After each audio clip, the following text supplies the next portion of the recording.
Sí, buenas tardes. Muchas gracias, señor ministro, por venir a esta comparecencia. Hace poco que nos vimos también en el hemiciclo, en el Congreso de los Diputados, una interpelación. Realmente muchos de los asuntos que comentamos precisamente en el Pleno del Congreso están en visos todavía de no solucionarse y son muchos de los que estamos hablando aquí en esta comparecencia. La verdad es que después del discurso y la comparecencia también de su compañera, la ministra Teresa Ribera, que estuve escuchando yo atentamente hace 2 días, en relación a toda esta política ecorradical, me ha sorprendido una cosa que ha dicho usted, por ejemplo, con respecto al tema de que iban a mantener la bonificación del gasóleo agrícola. Me gustaría que nos lo explicara ahora mejor, porque realmente escuché firmemente, por ejemplo, a la señora Teresa Ribera, que después de la cumbre del clima estaba totalmente comprometida con quitar esa bonificación. Y además, todos estos países que se han comprometido en la cumbre del clima de quitar estas bonificaciones a los agricultores es una de las razones por las cuales se está levantando todos los agricultores en Centro Europa y, por lo tanto, pues es una cosa interesante que haya dicho usted que la va a mantener. ¿Cuánto tiempo? ¿Cómo va a hacer? Se contradice usted con la señora Ribera. Bueno, también hemos podido ver esta semana cómo usted defendía la vertiente social y económica de la agricultura, justificando estos pilares ante una vertiente climática, como digo, y como ha defendido su compañera Teresa Ribera hace 2 días, que considera usted en ocasiones desproporcionada. Bueno, pues nos parece bien su discurso, pero claro, es contradictorio. Es decir, usted forma parte de un gobierno y al final, normalmente, siempre vemos que la señora Teresa Ribera, la ministra de Transición Ecológica, es la que se lleva siempre el gato al agua, perjudicando siempre a nuestro sector agrario y ganadero. De hecho, he leído esta mañana una entrevista que ha hecho su compañera en FAgro, donde decía exactamente que la ganadería es uno de los sectores que más agua demanda y es el origen del 11% del CO2 que la Unión Europea libera a la atmósfera, ¿no? Es decir, seguimos otra vez en la línea de criminalizar al regadío, de criminalizar a los ganaderos. Ahora los ganaderos pues, son los culpables del cambio climático, los agricultores son los culpables de la sequía y, evidentemente, pues, eso es una falsedad. Es decir, hay que decirlo claramente, porque no podemos seguir manteniendo ese discurso populista climático que mantiene la señora Teresa Ribera.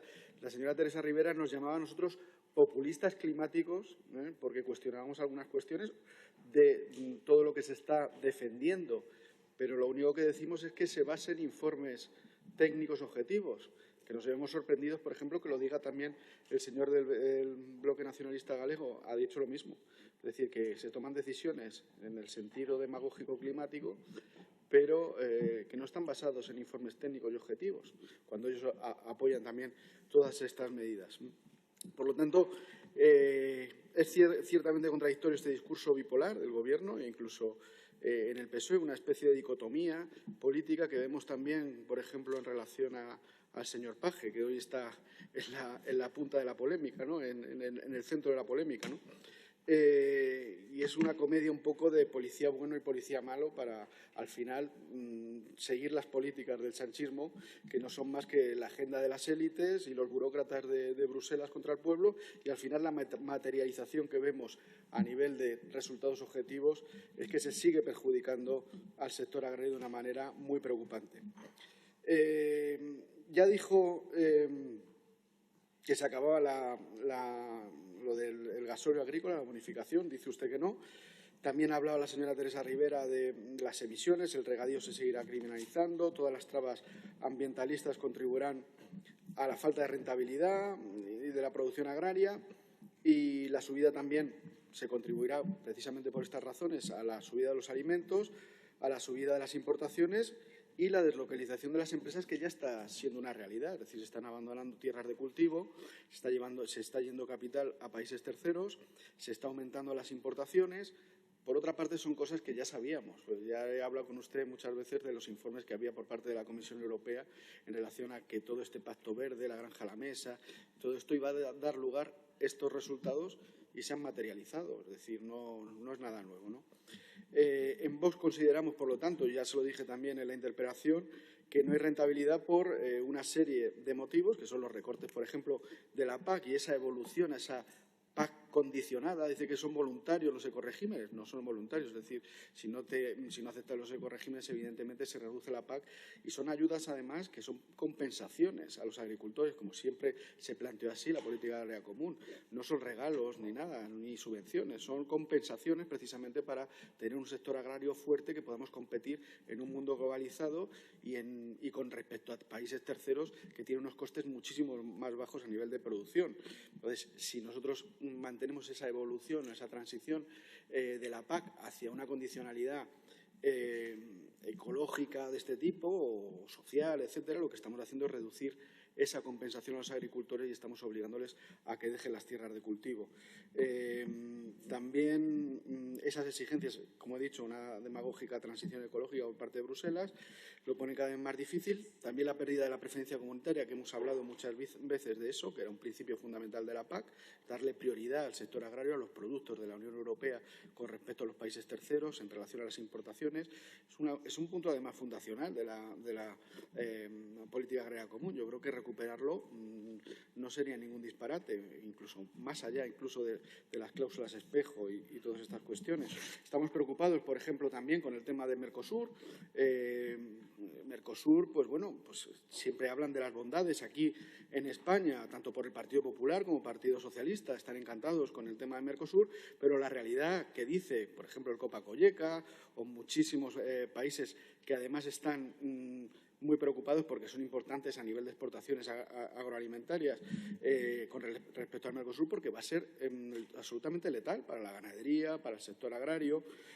Usted ha dicho que nosotros somos el cuarto país en exportaciones agroalimentarias. Efectivamente, lo somos, pero precisamente por eso tendríamos que estar preocupados y tendríamos que estar alineados con países como Francia, Polonia, Grecia, Rumanía, Hungría o Italia, que están reticentes con respecto al tema de Mercosur en el ámbito de las importaciones que nos pueden venir de esos países de Hispanoamérica y que pueden hacer polvo a nuestro sector ganadero, a nuestro sector agrario. Lo hemos hablado muchas veces, este asunto, ¿no? Entonces, esto forma parte, pues, de una preocupación, porque al final la sobreoferta de productos que vienen de países terceros, pues lo que van a producir al final es una bajada de precios.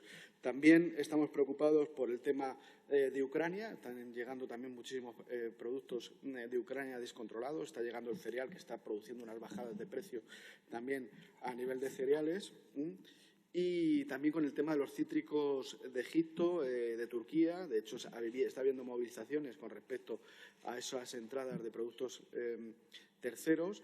Y bueno, voy a cerrar porque si no, no le va a dar tiempo a mi compañero. Pero bueno, al final, los temas que siempre hemos estado hablando, recortes de la PAC, Pacto Verde, Granja a la Mesa, transición ecológica, subida de costes, son los de siempre. Y bueno, pues a ver si luego en la réplica podemos seguir. Pues sí, señor ministro. Nos ha hablado usted hoy aquí sobre la situación y los retos a los que, a su entender… No estoy de acuerdo con usted en relación a lo que dice de que evidentemente no va a llevar a cabo la bonificación, no va a quitar la bonificación a los combustibles fósiles de manera inmediata, pero hay un compromiso muy importante por parte de Teresa Rivera en la Cumbre del Clima. Hay una serie de fechas, además, para el fin de las emisiones, y a mí me gustaría que fueran más concretos porque el sector agrario necesita tener certidumbres, ¿no? Es verdad que en Alemania lo han hecho aprovechando una serie de cuestiones administrativas o de presupuesto, pero es verdad que el compromiso absoluto por parte de Teresa Rivera de acabar con las bonificaciones a los combustibles fósiles, entonces es un brindis al sol que usted me diga, no, ahora mismo no lo voy a quitar, ya lo sé que de hoy a mañana no, pero evidentemente tendrá que darle cierta certidumbre al sector agrario porque es muy importante para ello. En relación a la ganadería, también nos habló ustedes que si estábamos de acuerdo con políticas de Milei, etcétera. Evidentemente, nosotros defendemos siempre el interés general de España. Nosotros defendemos el interés de España, nuestra soberanía. Ustedes, por ejemplo, están de acuerdo con Milei, por ejemplo, en Mercosur, que se lo he comentado yo antes. Milei está muy de acuerdo con Mercosur, el Partido Socialista está muy de acuerdo con Mercosur, el Partido Popular está muy de acuerdo con Mercosur, y entonces están ustedes en la línea del señor Milei. Nosotros estamos en contra en esa política concreta, sí que hemos defendido un cambio efectivamente en Argentina y nuestro presidente ha ido y lo apoyamos, pero siempre en todo aquello que afecte a los intereses nacionales, pues evidentemente tenemos distintas opiniones y vamos a defender el interés de España por encima de todo, independientemente que ustedes también tienen socios a nivel internacional que me imagino que también no estarán de acuerdo con ellos, incluso países también que están regidos por socialdemócratas que pueden chocar en intereses nacionales con España, ¿no? Entonces, esos reduccionismos pues son un poquito caricaturescos, ¿no? Y no los aceptamos, ¿no? En ese sentido. Y tampoco nos ha explicado al final lo del Mercosur, es decir, Francia y otra serie de países europeos están muy preocupados por ese acuerdo comercial de Mercosur, nuestros agricultores también, el sector agrario, el Copa-Cogeca. En cambio, tanto el Partido Popular como el Partido Socialista están encantados con Mercosur, no lo entendemos.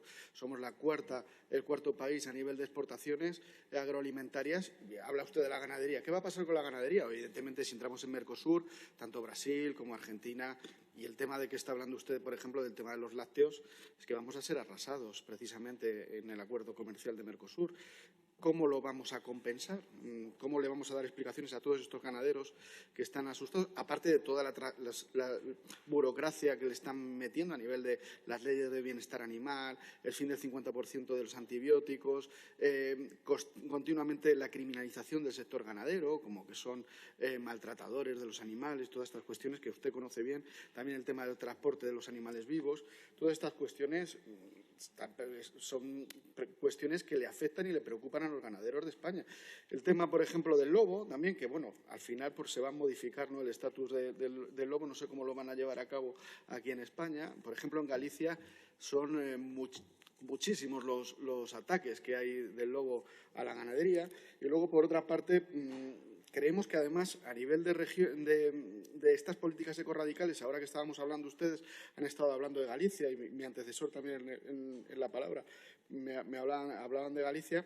Es sorprendente, sí que le quiero decir que, por ejemplo, los señores del BNG, que votaron la ley de cambio climático y votaron pues todo esto, apuesta por las renovables y tal, ahora digan que están en contra de las renovables y a favor del sector pesquero. Es decir, porque todas las políticas que evidentemente están dando lugar en Galicia, por ejemplo, a la despoblación, o están dando en Galicia lugar a que se haya reducido casi un 25% en apenas 20 años la flota pesquera, o que, por ejemplo, a nivel de ganadería y de agricultura se han perdido más de la mitad de las explotaciones ganaderas en los últimos 50 años y casi el 50% de las que resisten están en manos de personas mayores de 65 años, son precisamente por todas estas políticas ecorradicales y climáticas que nosotros estamos criticando, y que se llevan aplicando de manera consensuada pues por ustedes, por la gente del BNG y también por el Partido Popular, la Agenda 2030, hay un consenso en general con respecto a estas políticas.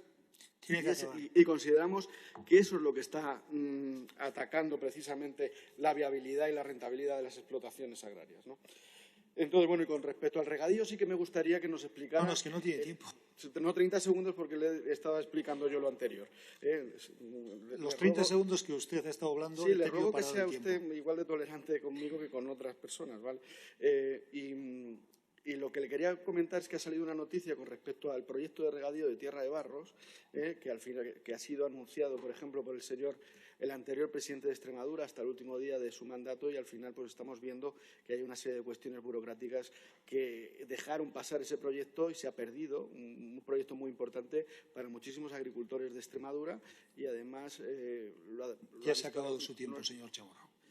Vale, muy bien, muchas gracias. Seguidamente y en nombre del Grupo… Me corta, pero el resto no.